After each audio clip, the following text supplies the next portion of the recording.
সুফিয়ান তো মনে হয় পরীক্ষা দিয়ে ও ঢাকা থেকে পালিয়ে যাচ্ছিল। তো ট্রেন যখন ভৈরব স্টেশনে থামে তখন ও সম্ভবত ট্রেন থেকে নামছিল।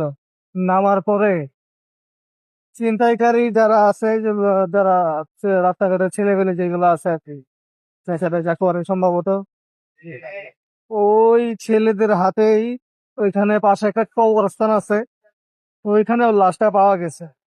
ওর গলায় ছুরির আঘাতের দাগ, তার পাশাপাশি হচ্ছে ওর কোমরে কিডনি এক কিডনি এই দিকে ছুরি দিয়ে এমন ভাবে আঘাত করছে, মানে এক পাশ থেকে অন্য পাশে বের হয়ে গেছে, যার ফলে ওর মৃত্যু হয়। ওকে পাওয়া গেছে একটা গোরস্থানের মধ্যে, আহ, মৃত অবস্থায়।